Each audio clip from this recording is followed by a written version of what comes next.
Bulletin में सबसे पहले बात करते हैं बड़ी खबर की। यूपी के मुख्यमंत्री योगी के मंत्री ही विरोध में उतर आए हैं।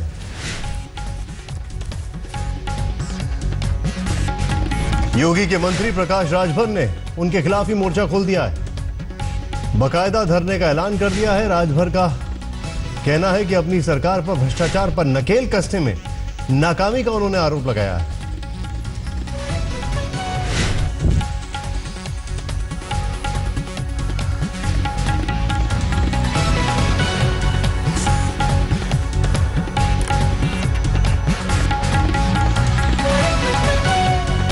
मौजूद हैं ओम प्रकाश राजभर साहब। राजभर साहब, योगी सरकार से नाराजगी, ऐसी खबरें आ रही हैं, क्या कारण है?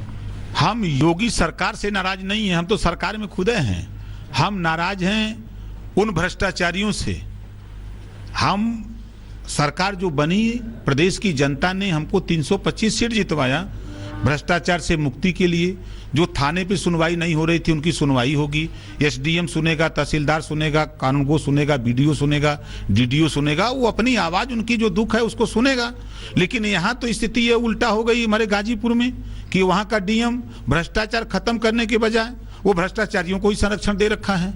और जो एबीएस से जिस ब्लॉक में सस्पेंड हो रहा है फिर उसी ब्लॉक में बहाल हो रहा है और फिर वहीं चार्ज मिल जा रहा है। जिस स्थिति है कि हमारा जिला अध्यक्ष किसी मीटिंग में उनके द्वारा आयोजित कार्यक्रम में है और उनके पटीदार के यहाँ झगड़ा हो रहा है नापी कानूनगो से, और 2:30 पे झगड़ा हो रहा है और हमारा जिला अध्यक्ष 2 बजे से लेकर 4 बजे तक कार्यक्रम में किसी गोष्ठी में है। आप कहना क्या चाह रहे हैं कि अधिकारी जो है सरकार की नहीं सुन रहे हैं या फिर सरकार उन पर जो है अंकुश नहीं लगा पा रही? हम जो देखे निचले पायदान पे अधिकारी हम लोगों की बात नहीं सुन रहे। जब मेरी बात डीएम नहीं सुन रहा है तो गरीब कमजोर की बात कैसे नीचे सुना जाएगा? इस बात को लेके हम दुखी हैं। तो क्या करेंगे अब? दुखी है तो आगे 4 तारीख को धरना देने जा रहे हैं गाजीपुर डीएम के खिलाफ। आपको नहीं लग रहा है कि आप जब धरने पर बैठेंगे तो कहीं ना कहीं ये बहुत खराब तरीके से रिफ्लेक्ट होगा योगी सरकार? कोई दिक्कत नहीं है, जरूरत पड़ेगी तो इस्तीफा दे दूंगा। ये भी मन बनाया हूं कि जिस बिंदु को लेकर के हम आए हैं सत्ता में, अगर गरीब कमजोर लाचार पिछड़ों की बात न सुनी जाए तो फिर हमको यहां बने रहने से क्या फायदा है? जब मेरी बात नहीं सुनी जा रही है, जब नीचे मैं डीएम को 19 बार फोन किया हूं 2 चक्रोट खाली कराने के लिए कि चक्रोट पर अवैध कब्जा उसको खाली करा दो। जमीन का मामला है, अब किससे कहा जाएगा?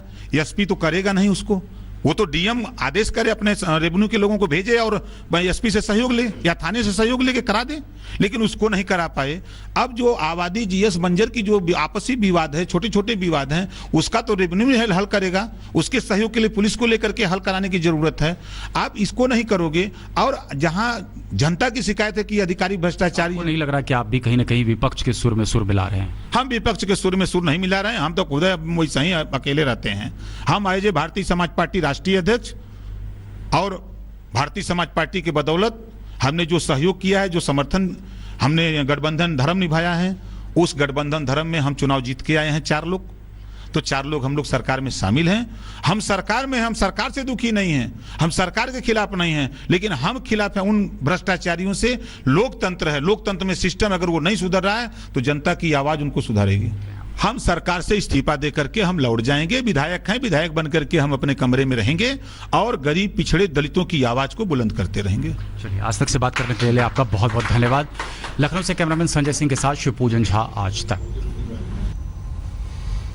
पार्टी के अंदर, बल्कि कहा जाए सरकार के अंदर कई प्लेटफॉर्म होते हैं, वहां पर शिकायत करने की इन्होंने कोई कोशिश की? बड़ा सवाल है। खैर, एक और खबर आपको दिखाने जा रहे हैं जो कि अपने आप में एक कई सवाल लेकर आती है। शिवपूजन इस वक्त हमारे साथ है। शिवपूजन, मैं आपसे जानना चाहूंगा, इतना बड़ा फैसला कर लिया इन्होंने, मुख्यमंत्री से बातचीत करने की कोशिश की, 2 डिप्टी सीएम है उनसे बातचीत करने की कोशिश की, कहीं किस किस लेवल पर ये गए जहां पर इनको नहीं सुना गया जब इस हालात पर ये पहुंचे?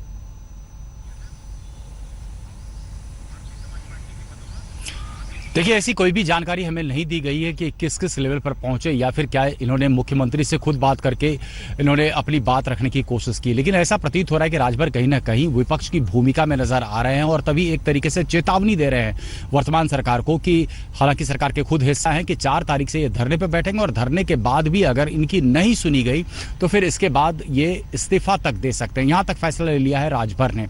गौरतलब है कि इन्होंने जो है आज तक से खास बातचीत की, उसमें खास खासतौर से ये कहा कि अधिकारी इनकी नहीं सुनते हैं। तो कहीं ना कहीं विपक्ष भी ऐसा ही आरोप लगा रहा है कि जिस एंटी करप्शन मुहिम के तहत योगी आदित्यनाथ यहाँ पर सत्ता पे काबिज हुए, वो एंटी करप्शन मुहिम सही तरीके से जो है वो परवान नहीं चढ़ पाया है। इस राज्य में एंटी करप्शन मुहिम जो है वो अपना रंग नहीं दिखा पा रहा है। यही बात राजभर भी करना चाह रहे हैं, लेकिन जो फोरम इन्होंने चुना है, निश्चित रूप में वो पार्टी के बाहर ये फोरम चुना है। वो कह रहे हैं कि वो एमएलए बन करके यूं ही सत्ता से बाहर रहने को तैयार हैं, यहां तक वो जाने की बात कर रहे हैं। नहीं, मैं एक चीज जो समझने वाली बात है यहाँ पर पूरे मामले में वो ये है कि इतना कड़ा फैसला जो इन्होंने लिया है।